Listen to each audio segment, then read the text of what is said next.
Peru के Andes पहाड़ों में बहुत ऊंचाई पर सदियों से छिपा हुआ एक जादुई जगह है। ये है माचू पिच्चू। प्राचीन इनका भाषा में माचू पिच्चू का मतलब होता है ओल्ड पीक। माचू पिच्चू देखने में बहुत ही आकर्षक है। पहाड़ की ढलान पर पत्थर की इमारतें बनी हुई हैं। ऐसा लगता है जैसे वो बादलों को छू रही हैं। यह एक ऐसी जगह है जहां इतिहास और प्रकृति मिलते हैं। माचू पिच्चू यूनेस्को की वर्ल्ड हेरिटेज साइट है। इसे देखने के लिए दुनिया भर से लोग आते हैं। वे इनका साम्राज्य के बारे में जानने आते हैं। वे इसके रहस्य को महसूस करने आते हैं। माचू पिच्चू के खंडहर एक महान सभ्यता की याद दिलाते हैं। इनका लोगों ने 15वीं शताब्दी में माचू पिच्चू का निर्माण किया था। वे कुशल इंजीनियर और खगोलविद थे। उन्होंने अपना शहर पहाड़ों में ऊंचाई पर बनाया था। यह शरण और एकांत स्थान था। इनका लोग जमीन और आकाश से जुड़े हुए थे। उन्होंने अपने शहरों को इसी संबंध को दर्शाने के लिए बनाया था। माचू पिच्चू अजूबों की जगह है। यह एक ऐसी जगह है जहां हम अतीत से जुड़ सकते हैं। यह हमें मानव सरलता की शक्ति की याद दिलाता है। इसके खंडहरों के बीच चलो और आप इनका की भावना को महसूस करेंगे। माचू पिच्चू की कहानी एक सम्राट से शुरू होती है। उसका नाम पचकुटी था। उन्होंने 1400 में इनका साम्राज्य पर शासन किया था। पचकुटी एक दूरदर्शी नेता थे। वह एक ऐसा शहर बनाना चाहता था जो किसी और शहर जैसा न हो। उन्होंने एक ऐसी जगह चुनी जो सबसे अलग थी। यह एंडीज पहाड़ों में बहुत ऊंचाई पर था। जगह एकदम सही थी। यह पहाड़ों से घिरा हुआ था। उरुबांबा नदी नीचे बहती थी। लोकेशन बहुत महत्वपूर्ण थी। इसने आक्रमणकारियों से सुरक्षा प्रदान की। यहाँ का मौसम सुहावना था। यह फसलों को उगाने के लिए आदर्श था। माचू पिच्चू का निर्माण एक बहुत बड़ा काम था। हजारों मजदूरों ने सालों तक काम किया। उन्होंने विशाल पत्थरों को हिलाया। उन्होंने उन्हें ठीक से एक साथ फिट किया। किसी भी मसाले का उपयोग नहीं किया गया था। पत्थरों को इतनी अच्छी तरह से काटा गया था कि वे पूरी तरह से एक साथ फिट हो गए। यह इनका के कौशल का प्रमाण है। शहर को पचकुटी के लिए शाही संपत्ति के रूप में डिजाइन किया गया था। यह एक ऐसी जगह थी जहां वह आराम कर सकते थे। यह एक धार्मिक केंद्र भी था। यहां धार्मिक अनुष्ठान किए जाते थे। माचू पिच्चू शक्ति का स्थान था। यह सुंदरता का स्थान था। इनका लोग पत्थर के काम में माहिर थे। उन्होंने माचू पिच्चू को हमेशा के लिए बनाने के लिए बनाया था। इमारतें सदियों से खड़ी हैं। वे भूकंपों को झेल चुके हैं। उन्होंने कठोर पहाड़ी जलवायु को सहन किया है। इनका लोगों ने यह कैसे किया? इनका ने एशलर चिनाई नामक तकनीक का इस्तेमाल किया। उन्होंने पत्थरों को पूरी तरह से एक साथ फिट करने के लिए काटा। किसी मसाले की जरूरत नहीं थी।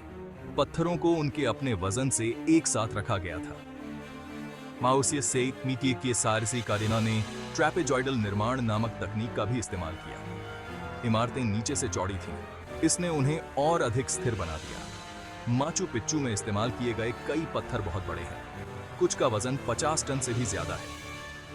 इनका इन पत्थरों को कैसे हिलाते थे? उनके पास पहिया नहीं था। उन्होंने लकड़ी के लट्ठों और रस्सियों का इस्तेमाल किया। उन्होंने रैंप और लीवर का इस्तेमाल किया। यह एक धीमी और श्रमसाध्य प्रक्रिया थी। इनका के इंजीनियरिंग कौशल अद्भुत है। माचू पिच्चू उनकी सरलता का प्रमाण है। यह प्राचीन इंजीनियरिंग का एक अद्भुत नमूना है। भाग 4। सूर्य, चंद्रमा और तारे। इनका लोग प्रकृति से बहुत जुड़े हुए थे। वे सूर्य, चंद्रमा और तारों की पूजा करते थे। उन्होंने इन खगोलीय पिंडों के साथ संरेखित करने के लिए माचू पिच्चू का निर्माण किया। शहर एक विशाल सौर कैलेंडर है। माचू पिच्चू में सबसे महत्वपूर्ण संरचना इंटीहुआटाना स्टोन है।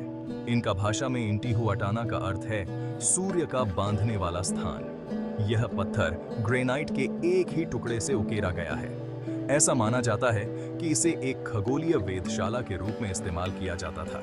इनका इसका उपयोग सूर्य की गति को ट्रैक करने के लिए करते थे।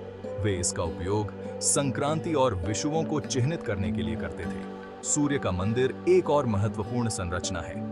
यह शहर के पश्चिमी भाग में स्थित है।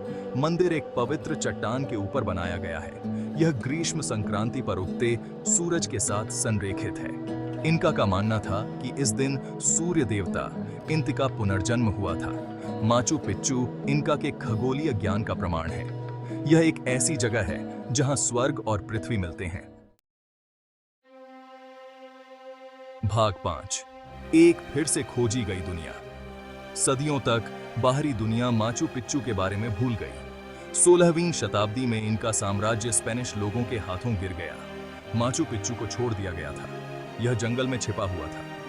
1911 में हीराम बिंघम नामक एक अमेरिकी खोजी ने माचू पिच्चू को फिर से खोजा। उन्हें स्थानीय किसानों ने साइट तक पहुंचाया। बिंघम जो कुछ मिला उसे देखकर हैरान रह गया। वह एक खोए हुए शहर पर ठोकर मार गया था। बिंघम की खोज ने सनसनी फैला दी। माचू पिच्चू से पूरी दुनिया मोहित हो गई। लोग इस खोई हुई सभ्यता के बारे में और जानने के लिए उत्सुक थे। पुरातत्वविदों ने खंडहरों का अध्ययन करना शुरू कर दिया। उन्होंने कई कलाकृतियों का पर्दाफाश किया। इन कलाकृतियों ने इनका जीवन शैली पर प्रकाश डाला। माचू पिच्चू जल्दी ही एक लोकप्रिय पर्यटन स्थल बन गया। गाने की सुर साप के मासी नेपा प्राचीन दुनिया के इस आश्चर्य को देखने के लिए दुनिया भर से लोग आते थे। भाग 6। पूरी मानव जाति के लिए एक विरासत। 1983 में यूनेस्को ने माचू पिच्चू को विश्व धरोहर स्थल के रूप में नामित किया। यह पदनाम साइट के उत्कृष्ट सार्वभौमिक मूल्य को मान्यता देता है। यह सांस्कृतिक और प्राकृतिक महत्व का स्थान है। यह एक ऐसी जगह है जिसे आने वाली पीढ़ियों के लिए संरक्षित किया जाना चाहिए।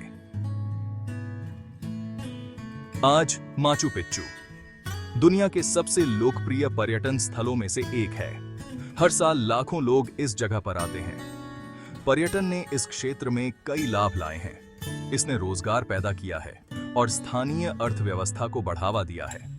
पर्यटन से माचू पिच्चू को खतरा भी है। पर्यटकों की आमद साइट के बुनियादी ढांचे पर दबाव डाल रही है।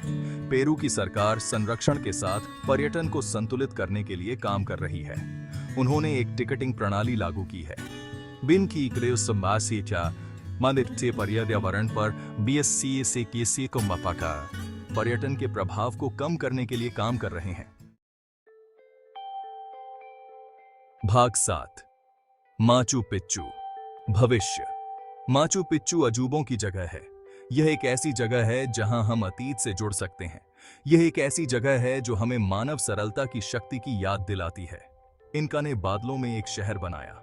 उन्होंने इसे हमेशा के लिए बनाया। उनकी विरासत जीवित है। आज माचू पिच्चू चुनौतियों का सामना कर रहा है। जलवायु परिवर्तन एक खतरा है। पर्यटन में वृद्धि भी एक चिंता का विषय है। हमें माचू पिच्चू की रक्षा करनी चाहिए। हमें इसे आने वाली पीढ़ियों के लिए सुरक्षित रखना चाहिए। माचू पिच्चू अतीत का एक उपहार है।